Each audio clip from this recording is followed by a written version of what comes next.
My name is Gloria Bennett, 67 years old, grandmother of one, retired detective from the Seattle Police Department. I traded my badge for a garden and a quiet porch years ago, but the thing about instincts is they never really retire. They just wait for the phone to ring again. That night, it did. 3:17 a.m. The kind of hour when even the city seems to hold its breath. Rain tapped on my window like nervous fingers. The ringtone was faint at first, then sharper, cutting through the dark. I fumbled for the phone, eyes half blind from sleep. "Grandma," a voice trembled, thin as glass. "I'm at the police station. He hit me, but they think I hit him." My heart stopped for half a beat. "Lila, honey, slow down. Where are you exactly?" "I'm in holding," she sobbed. "They put me in a chair. He's saying I went after him, but I didn't. I swear I didn't." Her breath came in short bursts. Behind her voice I could hear the fluorescent hum of a precinct, the low chatter of officers who didn't believe her. "Don't talk anymore," I said firmly, reaching for the jeans draped over the chair. "I'm coming. Don't say another word until you see me. Do you understand?" "Yes, Grandma." The line clicked dead. I sat there for a moment, phone still pressed to my ear, hearing the echo of her fear in the silence. Old habits kicked in. I grabbed my worn leather jacket, the same one I'd worn my last day on the force, and my car keys. The mirror by the door caught a glimpse of me, hair in a silver braid, eyes sharper than they had any right to be at that hour. Seattle rain came down steady as I drove, the wipers struggling to keep up. Empty streets stretched ahead, slick with reflections from the streetlights. I kept my hands tight on the wheel, replaying her words over and over. "He hit me. They think I hit him." Derek Walsh, Evelyn's husband, the man who smiled too easily, who spoke to everyone like he was performing kindness. I'd never trusted him, not once. As I pulled into the precinct's parking lot, the neon glow on wet asphalt looked like a crime scene in reverse. I turned off the engine and whispered to myself, "You've handled monsters before, Gloria. Tonight, it's personal." The station looked smaller than I remembered, maybe because I was seeing it through the eyes of a grandmother, not a detective. The smell hit first burnt coffee, bleach, and the faint metallic trace of fear.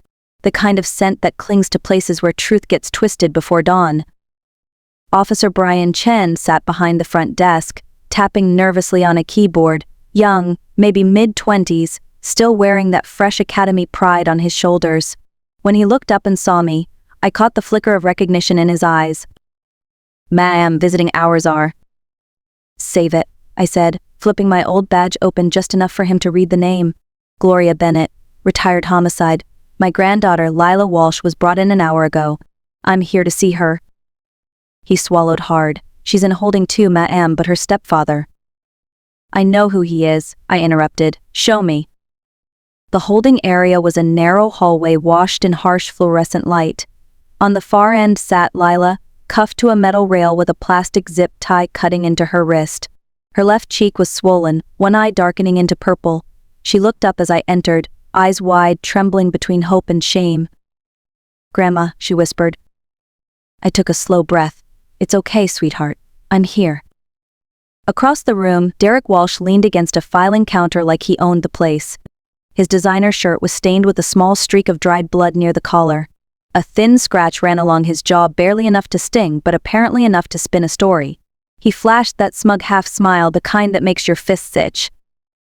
"She attacked me," he said smoothly. "Ask the officers. She went crazy." I turned to Officer Chen. "And you believed him?" He hesitated, face flushing. He said she came at him with a knife." "Did anyone find a knife?" Silence. That's when a familiar voice came from behind me. "Gloria Bennett, I'll be damned." Detective Carla Ruse, still sharp as ever, uniform neat, expression colder than steel.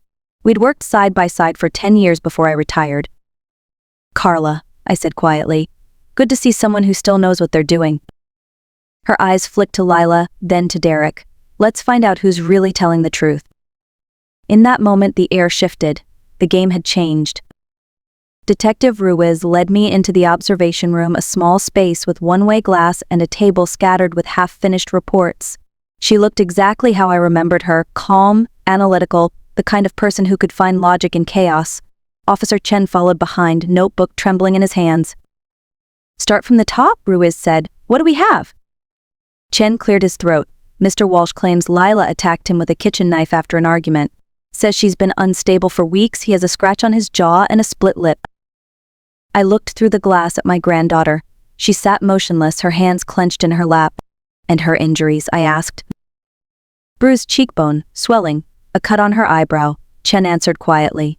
No knife recovered at the scene. Of course not, I muttered, because there never was one. Ruiz shot me a look. What makes you so sure? Experience, I said. Men like him don't need knives, they use control, charm, and fists. Chen hesitated. There's one more thing. It started just before her 911 call. You might want to hear it. Ruiz pressed play. The recording filled the room with chaos. Derek's voice shouting, furniture scraping, a crash. Lila's panicked breathing. Then his words, sharp as blades, you tell anyone, and I'll make sure they think you're the crazy one. I watched Chen's face pale. He stopped the tape halfway through, unable to listen to more. The timestamp, I asked. 11:47 p.m., he said. Matches the 911 log exactly. Ruiz crossed her arms, exhaling slowly. That's premeditated manipulation. He wanted her blamed before we even arrived. I pointed toward the evidence board. Check the building's hallway camera. If it's a standard Seattle housing model, footage refreshes every 72 hours. We've got less than 2. Jen typed quickly, eyes wide. Footage found Building C, 3rd floor, 11:42 p.m. Derek Walsh dragging Lila inside by the arm, no knife in sight. Ruiz smirked. Guess our victim isn't who he thought. Through the glass, Derek paced like a cornered wolf. The smugness had started to crack. Lila caught my gaze for just a second. Hope flickered there, small but alive. I leaned close to Ruiz and whispered, told you. Evidence never lies. But abusers always do. By sunrise, Ruiz had everything she needed to hold Derek for questioning.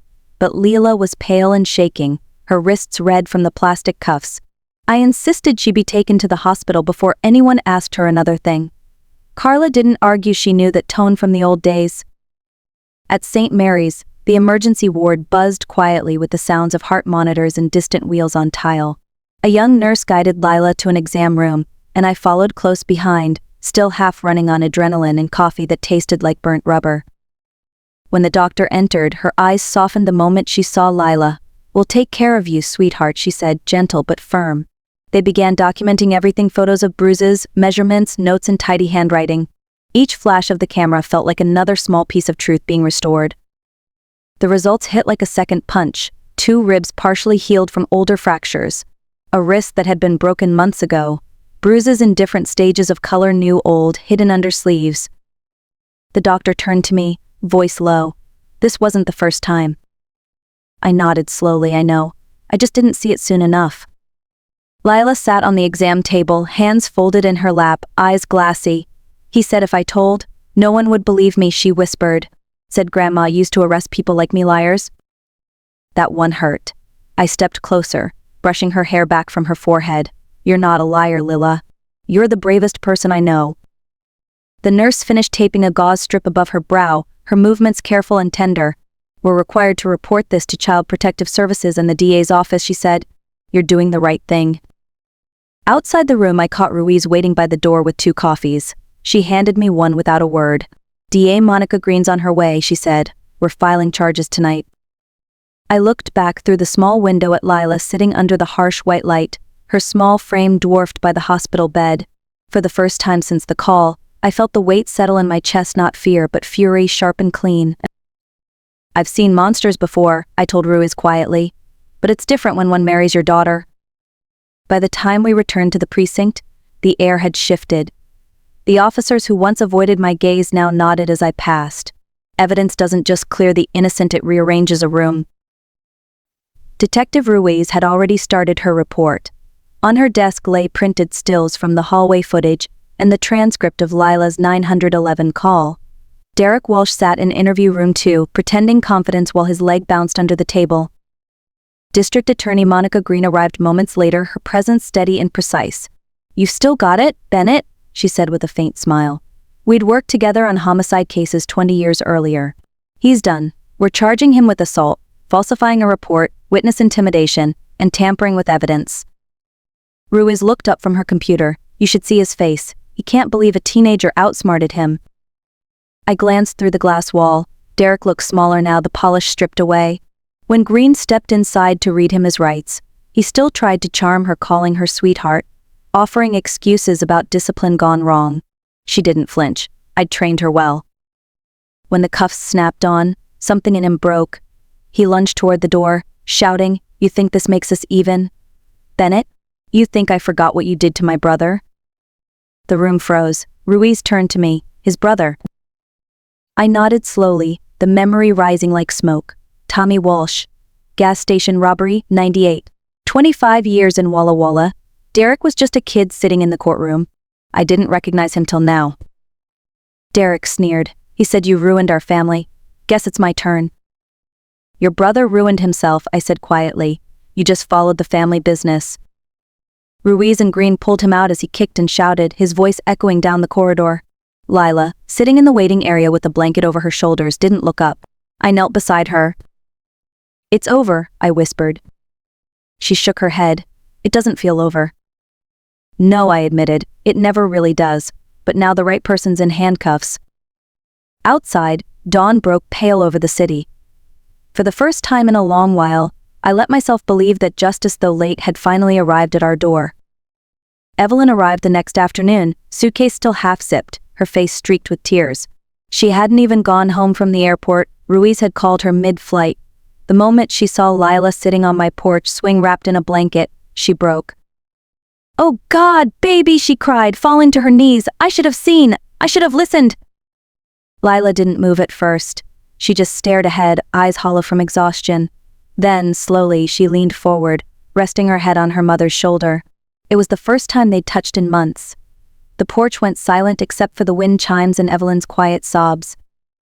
Over the next few weeks, my house filled with the small sounds of recovery, the kettle whistling, the soft rustle of blankets, the hum of the washing machine late at night. I converted my guest room for Lila, painted the walls pale green. The color, she said, made her feel calm. She started therapy twice a week with Dr. Marin Singh, a trauma specialist. I drove her myself every session, rain or shine. Healing wasn't neat. Some days she laughed like nothing had ever happened, other days she woke screaming. Evelyn blamed herself endlessly, replaying every missed sign, every bruise Lila brushed off. Every night Derek said she was just emotional. "You couldn't have known," I told her one evening over coffee. "He fooled everyone, even a cop who spent 30 years spotting liars." She looked at me, eyes rimmed red. "You're being kind." "No," I said, "I'm being honest." Lila started drawing again, sketches of birds, of doors cracked open, of hands reaching toward the light. I found them taped along her wall like breadcrumbs leading out of a dark place. One night she came to me in the kitchen, holding her sketchbook. "Grandma," she said quietly, "how do you stop being scared?" I thought for a moment before answering. "You don't. You just make friends with fear until it gets tired and leaves." She smiled a little at that, the kind of smile that's half hope, half healing. We sat there drinking cocoa as the rain whispered against the windows. 3 generations under one roof, all learning to breathe again. It was late March when Officer Brian Chen showed up at my door again. He held a small paper bag from the bakery down the street and looked about as nervous as he had that first night in the station. "I thought maybe you'd like a real cup of coffee, ma'am," he said, "not that burnt precinct stuff." I smiled and invited him in. Lila was at the kitchen table working on a school essay, her notebook open beside a half-eaten muffin. She glanced up, wary, then softened when she recognized him. "Officer Chen," she said quietly. "Just Brian, please." He rubbed the back of his neck. "I wanted to tell you both something. Because of your case, the department's launching a new domestic violence initiative. It's being called the Bennett Protocol." I froze for a second. "You're joking." He shook his head. "No, ma'am. It focuses on training officers to identify manipulation and collect real-time evidence recordings, medical checks, timestamps, all of it. The goal is to make sure no one else goes through what Lila did." Lila blinked, stunned. "They're naming it after us." Brian smiled. "After you, mostly. You're the reason I started questioning what I see instead of just who's louder." Ruiz joined later that week to brief me on the rollout. "You'd be proud, Gloria," she said. "This protocol's going statewide next quarter. Green's pushing it to the Attorney General." That night, Lila stayed up late writing a short op-ed for her school paper titled, "When the Evidence Finally Listens." She read it to us over dinner. Her voice wavered only once, when she said, "Believing someone doesn't cost a thing, but it can save everything."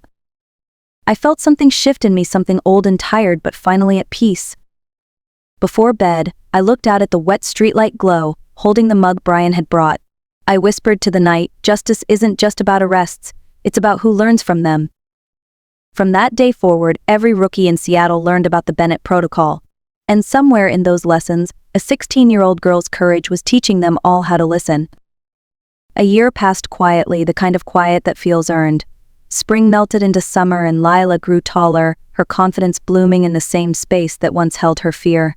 She was 17 now, captain of the debate team, her laughter filling corners of the house that had been silent for too long.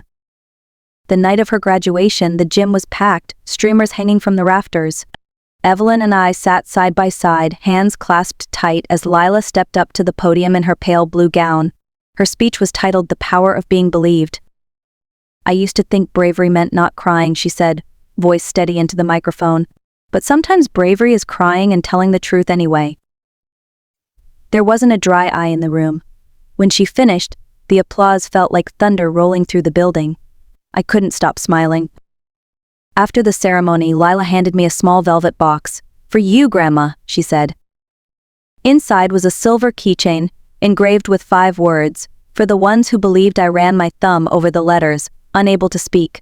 She grinned, the same grin she had as a child, missing teeth and full of light. Months later, I heard from Brian again, now Detective Chen. The Bennett Protocol had been adopted in 3 neighboring states. Ruiz sent me a photo from a training seminar. My name was printed on the banner behind the podium.